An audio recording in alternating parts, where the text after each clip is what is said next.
Hello అండి అందరికీ.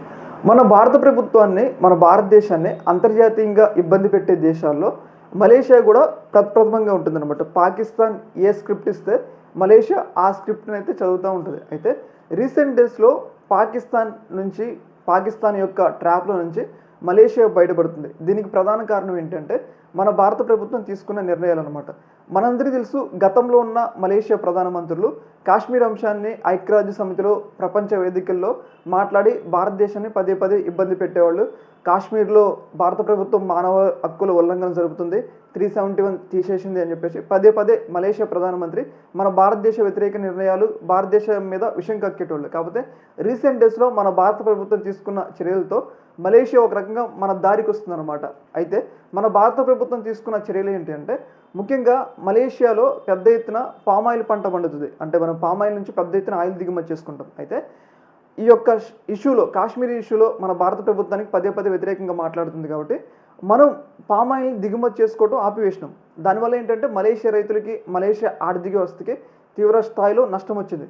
Palm oil మేము కొంటామని చెప్పేసి పాకిస్తాన్ చెప్పినా కానీ పాకిస్తాన్ కొంచెమే కొనదు. వాళ్ళ దేశం ఎంతో మన దేశం ఎంతో వాళ్ళకి మనకి పోలికింది. దానివల్ల ఏంటంటే మనం పాకిస్తాన్ మాటలు నమ్మి ఇండియాతో విరోధం పెట్టుకుంటే ఆల్రెడీ వాళ్ళ ఆర్థిక వ్యవస్థ, ముఖ్యంగా వాళ్ళ రైతులు, పామాయిల్ రైతులు తీవ్రస్థాయిలో ఇబ్బంది పడ్డారు. పైగా మన భారత ప్రభుత్వం ఇప్పుడు ప్రపంచవ్యాప్తంగా 3వ అతిపెద్ద ఆర్థిక వ్యవస్థగా, సైనిక వ్యవస్థగా ఎదుగుతున్నాం.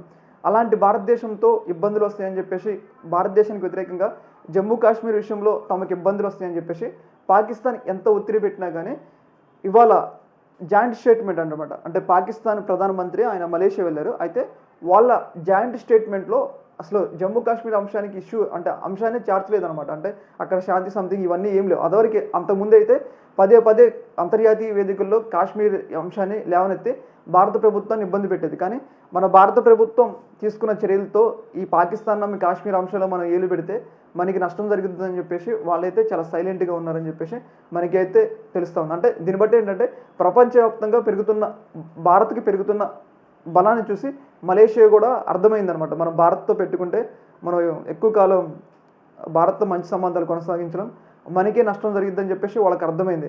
అందుకోసమని చెప్పేసి కాశ్మీర్ అంశంలో పాకిస్తాన్తో ఏకీభవించడానికి వాళ్ళు అంగీకరించలేదని చెప్పేసి మనకైతే అర్థమవుతుంది అనమాట. ఈ యొక్క అంశంలో మీ యొక్క అభిప్రాయాన్ని కామెంట్ సెక్షన్లో తెలియజేయండి. ఓకే మరి, థ్యాంక్ యూ.